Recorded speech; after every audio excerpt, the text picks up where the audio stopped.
This is a soccer ball. You know, U.S. men's national team World Cup. Hello.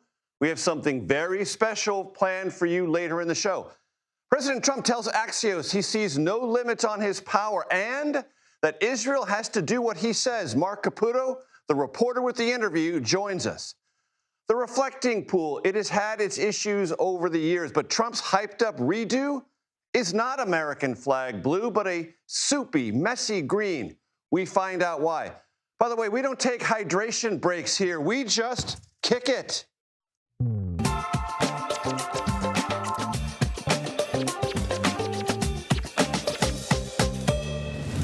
Hello, everyone. I'm Major Garrett in Washington. Welcome to the Takeout. There are times when two unrelated things tell or strongly suggest one unified story.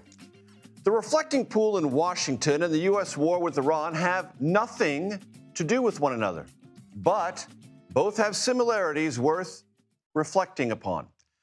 Did the reflecting pool need an overhaul? Did the U.S. and Israel need to attack Iran in late February?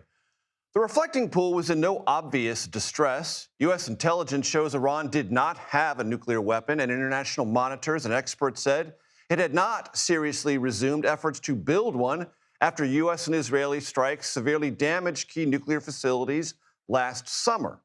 There was no urgency then to launch either project. Both were President Trump's initiative, his choice. Did President Trump overpromise on the reflecting pool and the war with Iran? The simple answer to both is yes. Trump promised an algae-free, miraculously clean, inexpensive, and American flag blue reflecting pool redo. What he and the country now have is an algae-clumped mess, greenish and cluttered with workers vacuuming bioslime and generators pumping furiously to fight the microbes. Oh, yes, and two no-bid contracts much more expensive than the original cost projections. Beneath the algae, the blue sealer coat is already in some parts detaching. Experts on Reddit, and yes, I did kind of a Reddit rabbit hole on this, say the cause is almost certainly poor prep work and a rushed refilling of the pool. When the war began with Iran, Trump said the goal was Iran's surrender. He told Iranians under the bloody thumb of its theocratic regime that, quote, help is on the way. Iran has not surrendered. No U.S. help ever came for Iranian civilians. Talk to end Iran's pursuit of a nuclear weapon are now so tenuous that talks to start those talks, scheduled to begin today in Switzerland, have been postponed. This is not a commentary on intentions or capabilities. The intentions may have been valid. The capabilities may certainly have been sufficient. It's about decision made once things were set in motion and when problems arose. Trump rushed a reflecting pool redo in his image to be ready for the 200th anniversary of America, a celebration he has made abundantly clear must be in his image and on his terms. Now there's scurrying to fix what's gone wrong. The war with Iran was launched to drive a perceived weak Iran over the cliff and remake the entire region, possibly with Iran's death to America and death to Israel cadre of leaders gone for good. But Iran remains at the leadership level as it was. Weakened militarily, yes, but still there.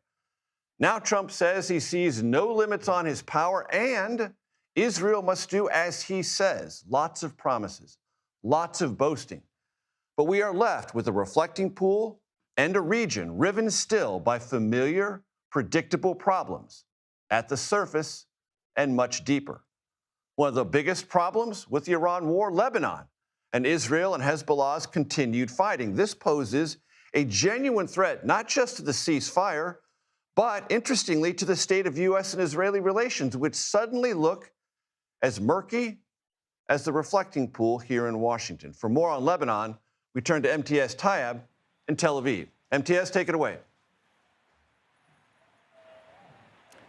Well, Major, I got to say, you had me gripped at your monologue there. I mean, the parallels that you're drawing, and it really begs the question as to what we're seeing here in Lebanon. It is, in short, and this is not a scientific term, but a mess. And some would have argued a very predictable mess. Now, what we have right now in Lebanon is a ceasefire. It came out of nowhere, I'll be honest with you. When it was announced, we were all caught off guard by it. If anything, we thought the fighting in southern Lebanon was only going to intensify far more than what we saw overnight when Israel targeted 150 separate sites in southern Lebanon. We understand that 18 people were killed in Lebanon, according to the Ministry of Health there. And we also understand that 4 Israeli soldiers were killed. We had a statement from the Israeli Prime Minister saying that the fighting would continue. And now we have this ceasefire. How did this ceasefire come into place? Well, I think we only have to look at 1600 Pennsylvania Avenue and the president himself, no doubt putting a lot of pressure on Israel. We've had those extraordinary statements, not just from him, but also from the Vice President, J.D. Vance, criticizing Israel in ways that we very rarely ever hear from a U.S. president. And so now we have this ceasefire, but it is a very brittle one. Major. MTS, I want to have our control room bring up a graphic that sort of summarizes what's happened in Lebanon and what Iran requires, that it says it must have a ceasefire or talks with the U.S. won't continue. But I want to bring the audience's attention to these numbers you see. Inside Lebanon, 3,912 people killed since March 2nd. Inside Israel, 32 soldiers, 4 civilians killed. Death on both sides. But the numbers speak to much more death inside Lebanon. Not only that, but this so-called security perimeter that Israel wants to exact inside southern Lebanon has been growing, has it not? Oh, it has. In fact, Israel just tonight releasing a number of maps pointing out to what it describes as this buffer zone. Now, to give you a sense of it, if we were looking at it, it is about 6.2 miles wide, which stretches north from its internationally recognized border with Lebanon deep into Lebanese territory, as far as the city of Nabatea. Nabatea is probably the largest city in southern Lebanon. It is the commercial hub there, and many people also see it as a Hezbollah stronghold. And really, this has been a place of conflict going back all the way to 1978. We've seen round and round of violence there. Now, this ceasefire is in place, but what does it actually look like? It looks like Israeli soldiers still on the ground inside Lebanon. Now, for Hezbollah, that is a red line. For the Iranians, that appears to be something that they will tolerate in order to get to these negotiations, which, while the clock is ticking, it hasn't actually started yet. And that is the big question here.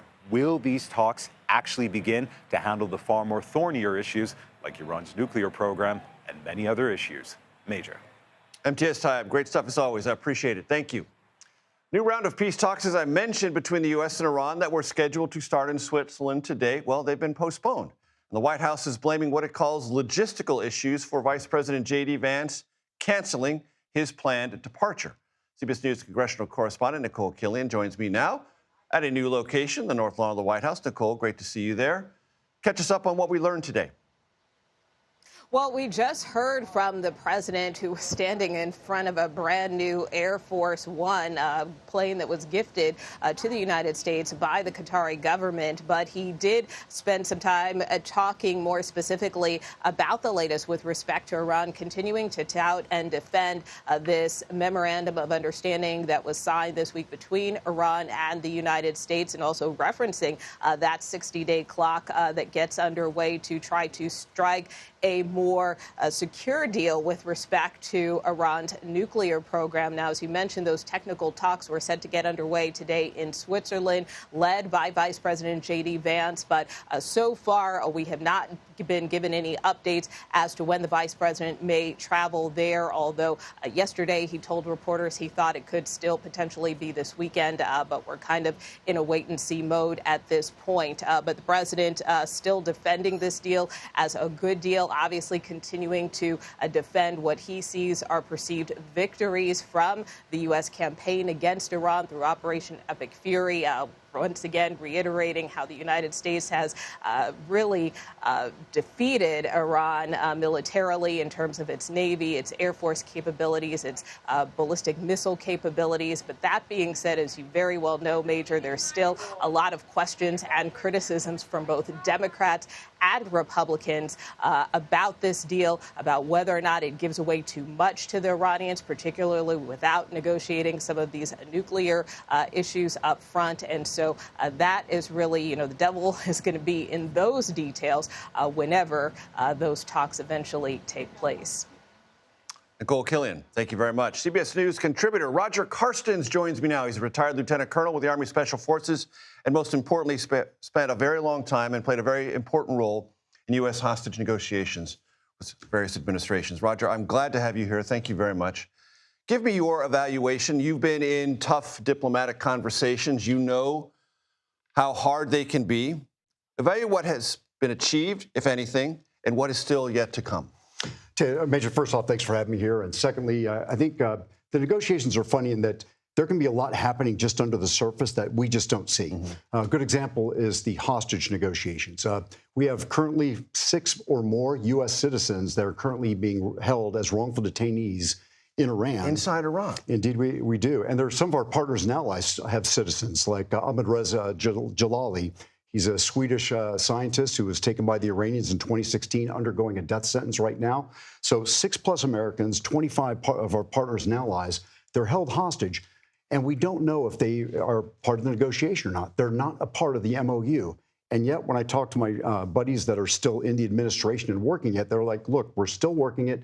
These are certain things that you just will not see, and they're not going to pop on the front page of the Wall Street Journal, nor in your show. And yet I've been assured that these negotiations are taking place. Right. So we can never be certain what is being talked about and what is being talked about but not disclosed. Yes. That's correct. a key difference. But we have things that have been disclosed. We Yes. have a text of a memorandum of understanding. Some Republicans on the Hill are sort of muttering to themselves, is that all there is? Really? That's all we've got after almost 100 days of war and a very stout U.S. and Israeli joint military set of strikes in Iran?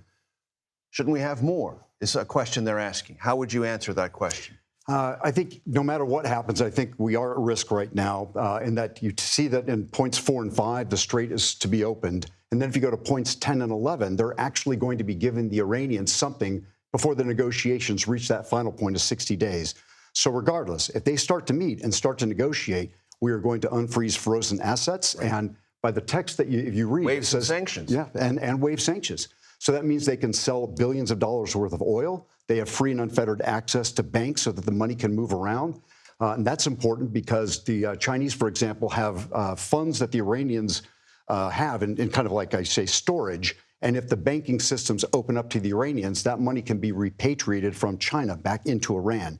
So there's a lot of money at stake. And at least by my reading of the text, it seems like the Iranians will kind of get that up front. It'll be front-loaded before the negotiations are completed. And that alarms a lot of people who are not necessarily hostile to this administration or to President Trump. Yeah, and I'd count myself as one of those. You know, I'm hopeful that this, as things go forward, things start to settle out a little bit. But I would fear the money getting into the hands of the Iranians when we've not seen a behavioral change yet, because we still are worried about the funds going to things like supporting proxy armies, their missile drone complex, their strike complex, and also just working with proxies around the Middle East. And Roger, there's also this other issue of a reconstruction fund. It's not U.S. taxpayer dollars, but it's $300 billion of neighboring nations willing to rebuild Iran after Iran attacked them. Now, I'm glad you brought that up, and that's kind of troubling, too. So that tells me they're trying to get back into some sort of tenuous relationship with Iran because they know Iran has withstood this attack. That's exactly how I read it. And that's bad news, isn't it? You know, I think it is. If the Iranians were going through a behavioral change, that would be another thing. Or if there was some sort of regime change, I would be saying other things. But a government that killed and murdered 30 to 40,000 of its own citizens in a 48-hour period in January, now making promises to us, just like they have in the past, that they're going to cease their nuclear weapons programs. I just have to be a little skeptical, and I'm just hoping and praying and wishing the best to the negotiators from the United States to turn this deal into something good. But I think as I look at the MOU, it looks troubling. Roger Carstens, great to have you here. Please come back. Thank you, Major. I appreciate it. President Trump sat down with Axios reporter and CBS News contributor Mark Caputo after returning from the G7 summit. I spoke with Mark about his conversation with the president. Please listen. You asked the president an important question about power and whether any limits he perceives. Let's play it. What have you learned about not just the exercise of power, but the limits on your power as a result of the conflict? There are no limits. No limit. No, not. I haven't learned that lesson yet. I know there are, but, you know, there are no limits. Was he serious in your evaluation with that answer? I think he was. You know, just it's typical Trump, right? In fact, you can almost see my shoulder giggle a little, thinking like, well, that's actually kind of funny because I did not expect him to say, not only are there no limits, but like, I'm sure they're out there, I just haven't encountered them. And yeah, he surely believes that. Now, he has encountered his limits, though, in the Iran war. That's just beyond a doubt, but he's just not going to admit it. He's not going to admit it. Yeah. You also asked him about the Israeli Prime Minister Benjamin Netanyahu and Israel writ large, and what may or may not happen that is possibly uncomfortable between the two nations in the not-too-distant future. Let's listen to that. If it weren't for Donald Trump and Bibi Netanyahu worked well with me, but he will tell you, we're the ones with the guns, we're the ones with the whole deal, we're the ones with the B-2 bombers, etc. If it weren't for Donald Trump, Israel would have been eviscerated. Your relationship with Netanyahu's... It's good, but we have to keep him a little bit sane. Are you going to be able to control Israel from attacking Lebanon? Yeah, I will be. I mean, How? I wonder. They have a lot of respect for me, and they do as I say. Mark, you know, and I do, there are three things in there that the president said that are pretty important and will resonate in Israel for quite some time. Essentially, the implication that without America and without him leading America, Israel, its sovereignty and its existence may not be guaranteed, which I think the Israelis would take as a possible affront. Second, Bibi Netanyahu without President Trump can be insane. Two, last, they will do as I say. Whoa. Yeah, well, That's a lot, man. It's a lot. I detect and I have gotten indications, I'm being very cautious and careful with my words, from advisors to Trump, who say that while they haven't asked him this because they wouldn't dare, they suspect that if Donald Trump had a time machine, or if back on February 28th, he had the ability of foresight, he would not have gone into war the way he did against Iran. Now, this is just their suspicion, their guess, their feeling. And my feeling is that deep inside of Trump, there's a little bit of resentment to Netanyahu, who was a leading proponent for this action. So leading. Yeah, don't get me wrong. I think it's wrong to say that, but if Netanyahu didn't exist, Trump would have never done this. I think Trump probably would have. But Netanyahu was a major proponent of this war, a major marketer of selling how easy it's going to be. In the opening days of the conflict, according to my colleague Barak Ravid, who writes extensively both stateside and from Israeli politics side, that Netanyahu thought that this would be over very quickly. And that was sold to the president. Now, the CIA had its own assessments that the president bought. But deep inside, I think what you're hearing from Trump is a sense of like, I got sold a bill of goods here. Would you go so far as to say buyer's remorse?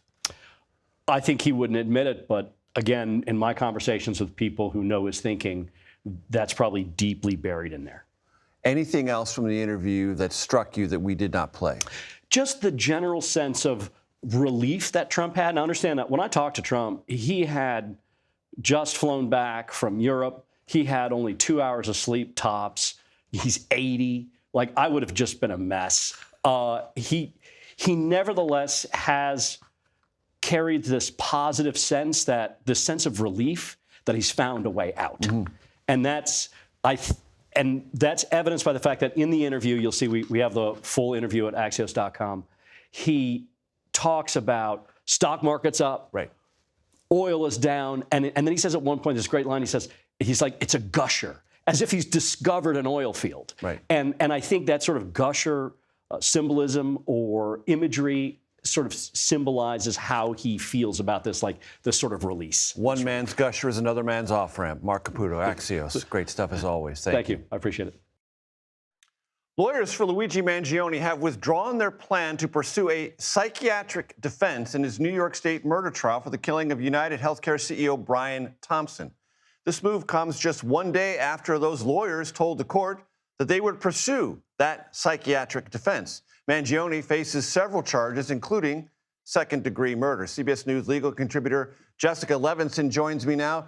Jessica, let's start at an important place because this terminology is new to me. psychiatric defense. As a layperson, I think, is that the same as an insanity defense?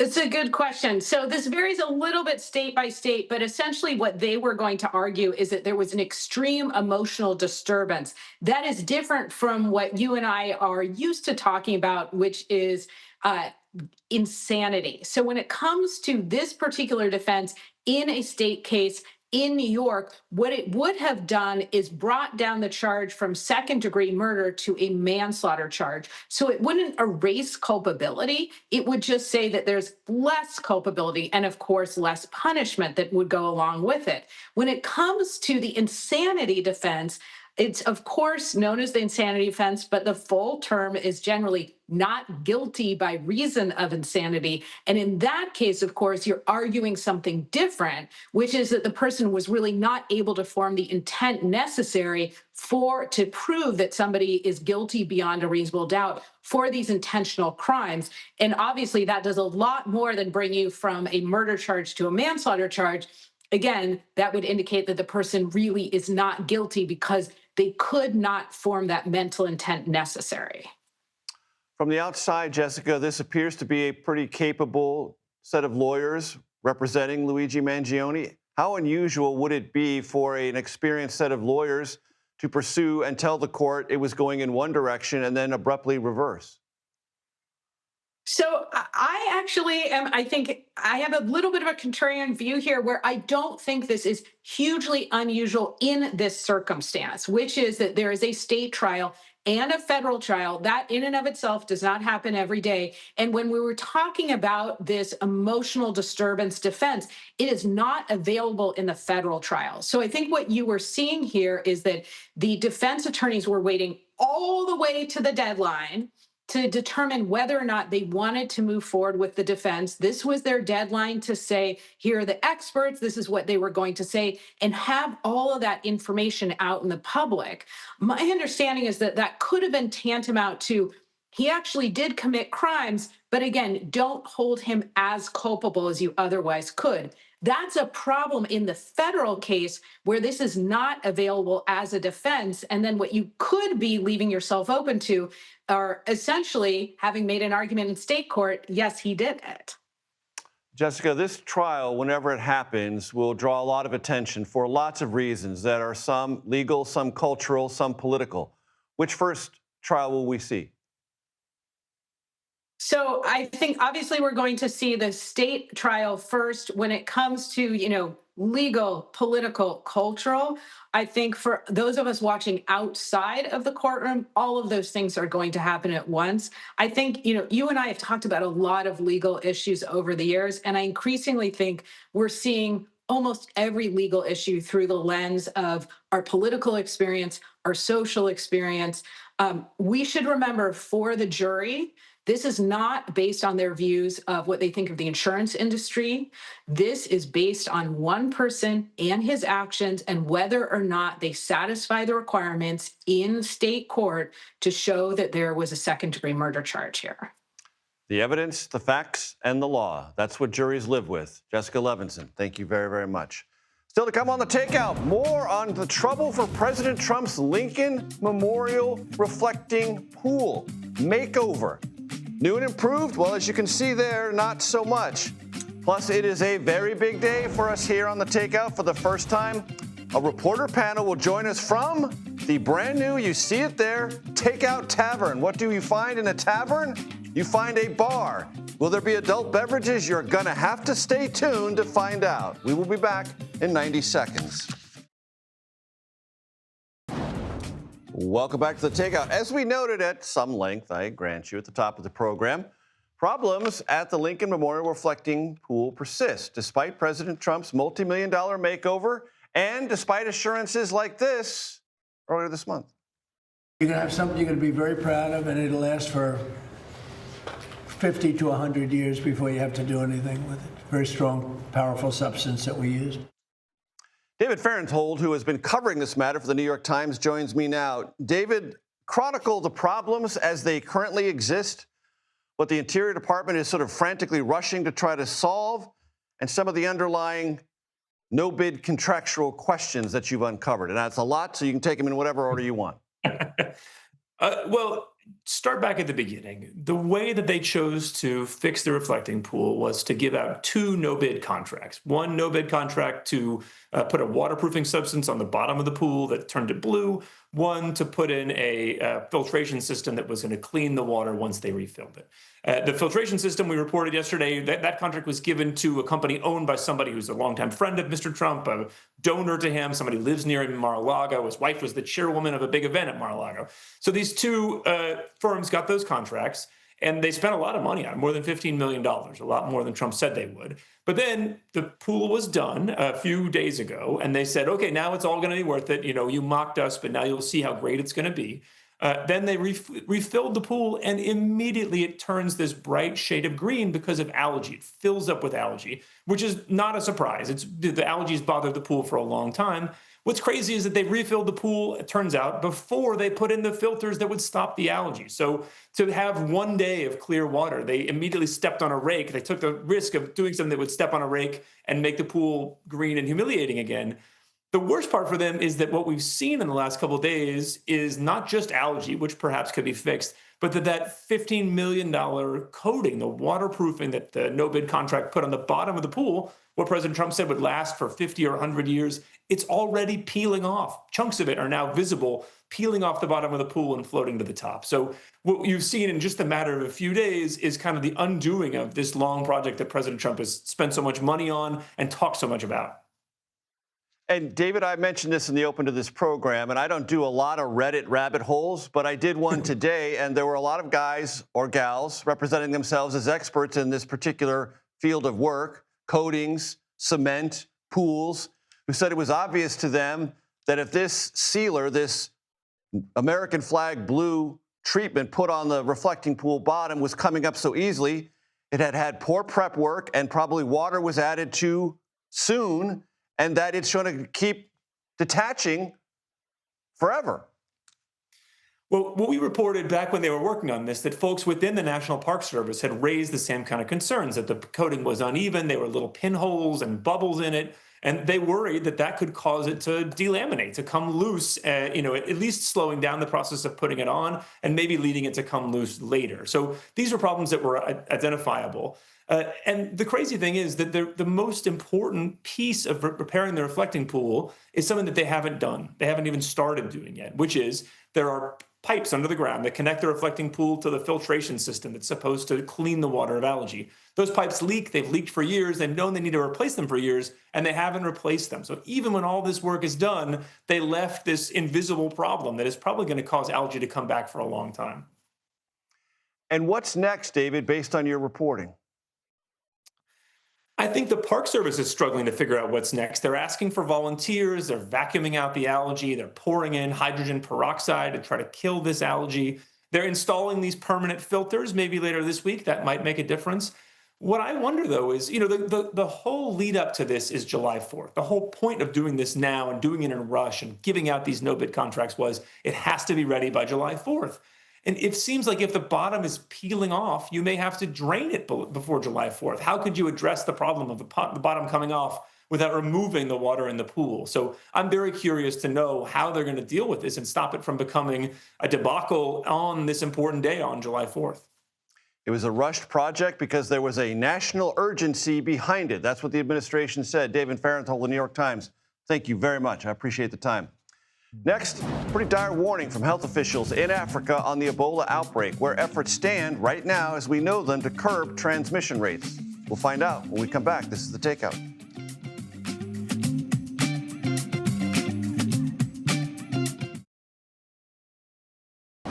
Welcome back. Welcome to the Conversation Corner. Here's a look at what else you are watching this evening. Dozens of service members at Lackland Air Force Base in Texas have come down with the flu the last 3 weeks. The outbreak at the training wing comes after Defense Secretary Pete Hegseth rescinded a flu vaccine mandate.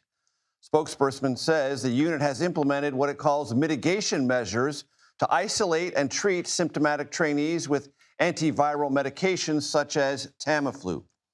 Top health officials in Africa are warning that the Ebola outbreak in Central Africa could become the worst in history if transmission rates are not flattened. The director of Africa Centers for Disease Control and Prevention says More than 200 people thus far have died in the Democratic Republic of Congo and neighboring Uganda. The total number of confirmed cases, nearly 900, and appears to be growing. That is the number of cases.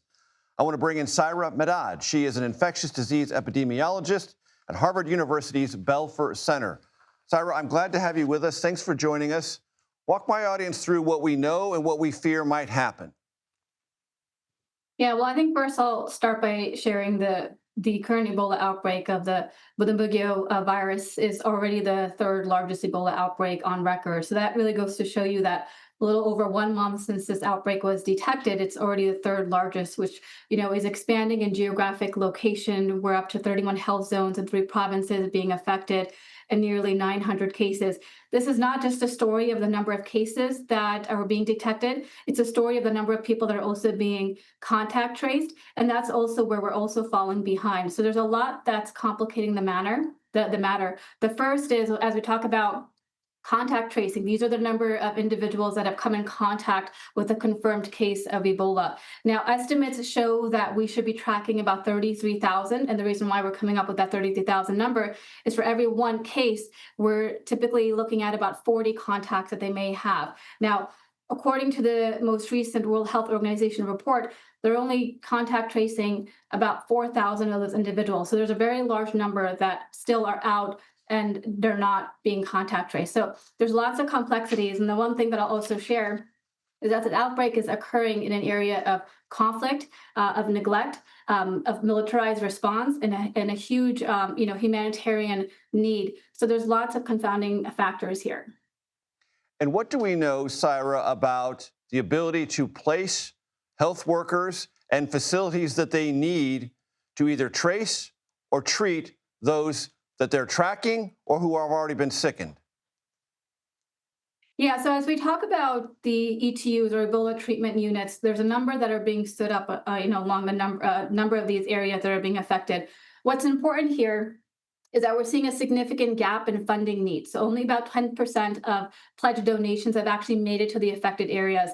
And so we certainly need to increase resources and funding. What you're hearing and among reports and from healthcare workers is that there's a shortage of basic supplies, personal protective equipment or PPE, the ability to provide supportive care. So the most basic resources and infrastructure like running clean water, that's still a significant need. So it's not just about having treatment centers readily available, which is still very important, but it's making sure they have these resources. So we need to make sure we're increasing the number of funding. And the funding is not a magic bullet. It's not as if you're sending money and it's getting there right away. There's an entire process of once funding is shared and sent, then it goes through an entire process of distribution and actually being able to be used on the front lines. And so this is both an issue of funding and resources, as well as one of the biggest obstacles that is being experienced here is the issue of trust. And this is a decades-old problem. This is not, a problem of misinformation that folks are not believing this is an actual outbreak of Ebola virus disease.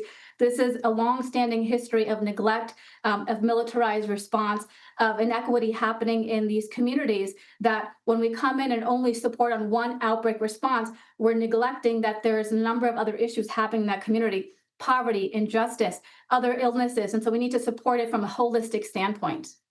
Saira Medad of Harvard University's Belfer Center. I appreciate that perspective. Thank you very much. Thank you. I told you when we launched this show, those of you who remember, that we treat this set as an apartment. Well, we've got a new addition to the apartment. I'm going to walk over and show you what our new addition to the apartment is. It is the Takeout Tavern Bar, where I'm going to put the soccer ball that we started the show with, and soon we will have 2 reporters here. I will be behind the bar as bartender and interlocutor, and it's going to be fun. Again, you're going to have to wait to find out if there are adult beverages involved. You're just going to have to wait when we come back.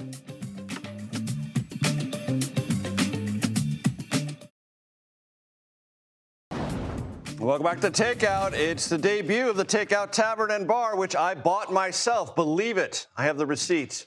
Reporter panel time, Sophia Kai and Daniel DeRocher, both from Politico. Sophia's a White House reporter, Daniel, a trade reporter. Great to have you with us.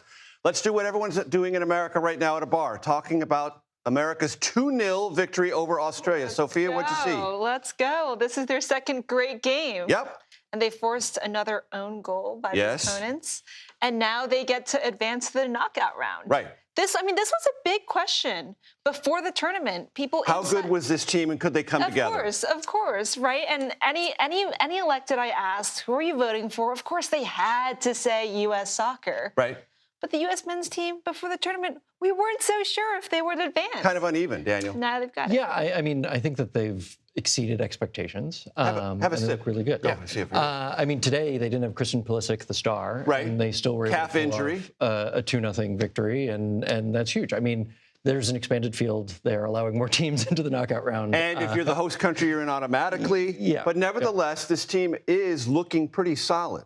Yes. Front and back line. And scoring way more goals than they normally do. They've already exceeded how many goals they scored in the whole 2022 tournament already. And Sophia, do you think this is a kind of moment of larger American significance? Because it seems like the crowds are building, anticipation is growing in the sense that, wait a minute, something cool is happening. It's kind of spreading around the country. Crowds are building. President Trump did not go to the opener. My feeling is that we will see him at some point, potentially a final. TBD if the U.S. men will make it there. But I think we're building to something great. Which may or may not have to have a Trumpian overlay. It could just be great on its own. It can just be great on its own, absolutely. Yeah, RFK Jr. was there today. Yes, he was. Marco In Rubio was Seattle. at the opening game. I think that we're in a kind of moment where sports are really bringing the country together. I mean, New York was going nuts over the Knicks. Precisely. The way that Boston has embraced the Scottish fans has been really interesting. In Lawrence, Kansas, they're loving Algeria. So, we're seeing...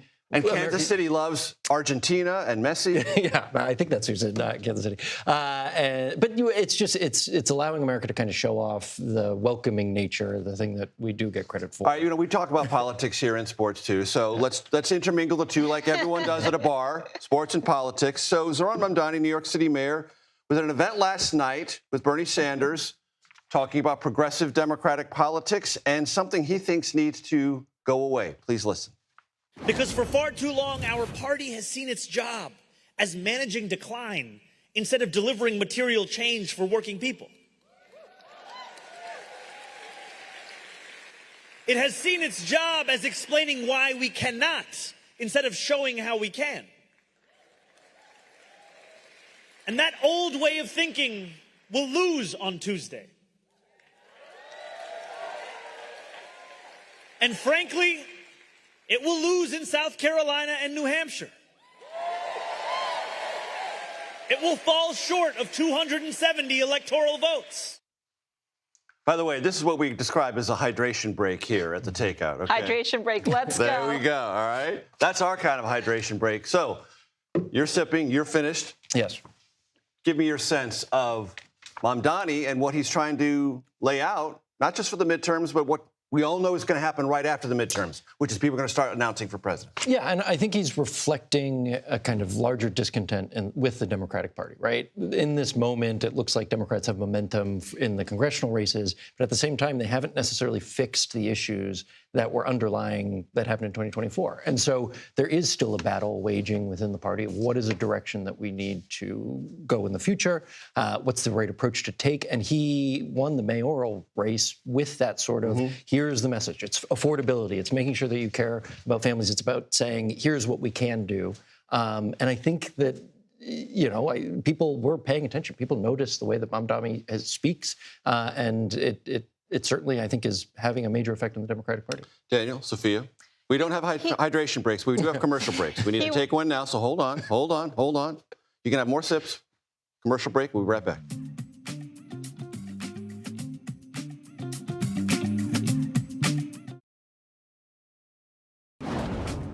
Welcome back to Takeout. Here's a pro tip. When you put beer in front of reporters, they never leave. Okay, so they're still here. We'll be here all day, Major. Sophia Guy, Daniel DeRocher, both with Politico. Sophia, by the way, kids, I keep my wits about me. This is coffee. My coffee maker's right here, as you can see. The beer is real, by the way. The beer is very, very real. Sophia, you talked while you were in Mexico City at Game 1 of the World Cup to the Iranian ambassador to Mexico. What did you learn? Look, I found him at this global expo in the central part of Mexico City. Iran was the first booth when you come in. And you have women in colorful headscarves serving Persian samosas. And, I hear that the ambassador is just sitting in the back. So I asked to talk to him. The ambassador speaks Persian. I'm asking my questions in English. His aide is translating his answers in Persian into Spanish for me, and then I ask my next question. And what I hear from him is... A trilingual interview. A trilingual interview, if you will. But look, he was headed to Tijuana, where their team is training. That's where they're based. Right. And their sense of Mexico is that Mexico has really welcomed them at a moment when they were at war with the U.S., the U.S. has given them a hard time as far as approving all their visas, and their team is trying to focus. Right. So they'll be playing Egypt this weekend, and the ambassador told me that he expects his team to advance out of the group stage. The games are inside the United States, but they are staying in Tijuana in Mexico because of all of the difficulties, and that's putting it mildly between the two countries. Daniel, I'm glad you're here. You cover tech. That's your space. You write some fascinating reporting about things going on right now this week in Washington between the White House and Anthropic. Yes, I cover trade. I'm sorry, trade. But yeah, no, I mean, there are really interesting things going on between the White House and Anthropic. The U.S. has made it harder for Anthropic to sell their products abroad, which is a new use of export controls in a way that we haven't seen before. And the administration, up until very recently, was very bullish on AI writ large and saying we want to accelerate growth. We don't want to be super protective or super nervous like the Biden administration was. Is this a new leaf it's turning over, or what's going on? Yeah, I mean, I think that there's some element of when you talk about how your technology will disrupt the world and can be used as a weapon. Which Anthropic has done. It is sort of singular in the space, saying there are things to be concerned about here.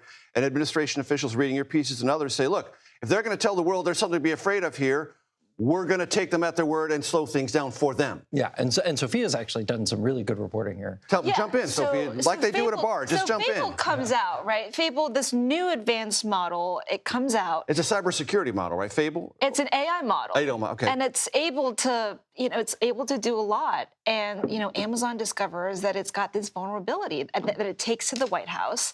And on last Friday, just a week ago, the White House gets into a series of meetings. They're trying to reach Dario Amodei, the head of Anthropic. And, when they finally get him, he says, oh, no, it's not that big of a concern. But you've got Secretary Besant and you've got Secretary Lutnick. Treasury and Commerce. And Commerce, who say, wait a minute, you told us that your model was safe. Now we find some issues. You're not taking this seriously, so you've got to take your model down.